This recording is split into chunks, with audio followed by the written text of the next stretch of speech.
Hey Ravens fans, I'm Garrett Downing and this is Ryan Mink, and it's time for this week's edition of the Flock Mailbag. The Ravens are fresh off their third victory of the season, taking down the Cleveland Browns on Thursday Night Football. They went 3 games in 18 days to start the season.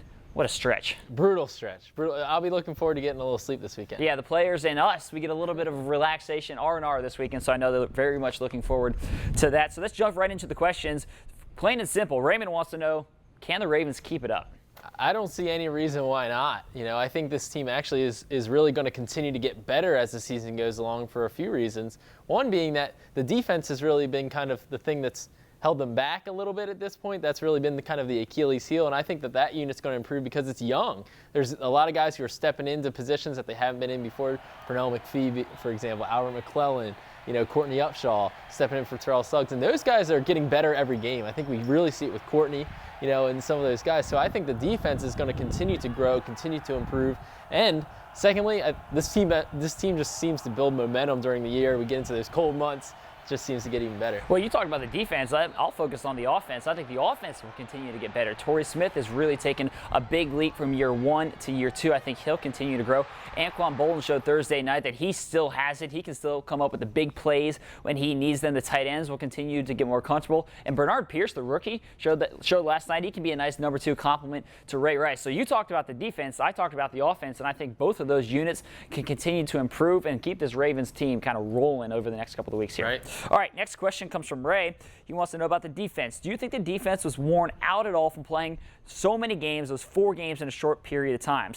Or are they missing Suggs that much? All right. I think it's more the latter. I think it's still just the Terrell Suggs effect mostly for this defense as opposed to being worn out or fatigued. John Harbaugh said today that he didn't see fatigue on the side of his defense.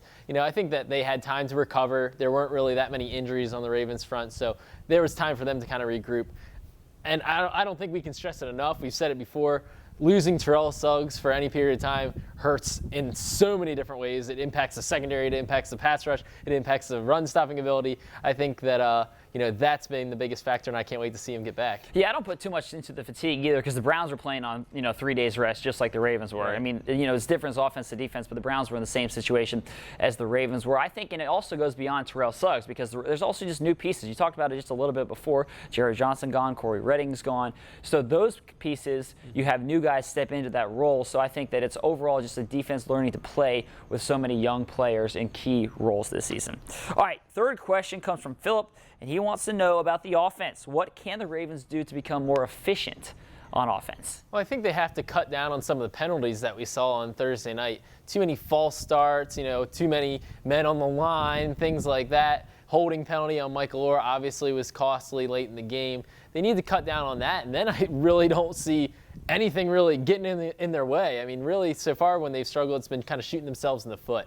So if you get over those little hurdles, I think this offense can continue to even get better, and it's already one of the league's best. Yeah, and that's what I was just going to say. You have to take the word efficient kind of with a grain of salt here because the Ravens are already one of the best offenses so far in the early part of the season. If we want to talk about efficiency in the red zone, I mean, the Ravens were 100% until Joe Flacco's interception, if we're talking efficiency. Right, and that's the key. So I don't necessarily think that this offense has big problems at all.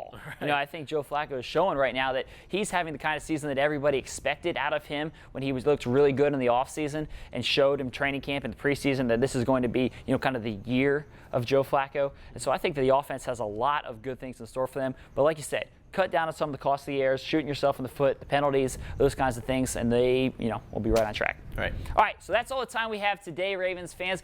Now you get a little bit of a 10-day break before next game in Kansas City. For all the coverage, until then, keep it right here on BaltimoreRavens.com.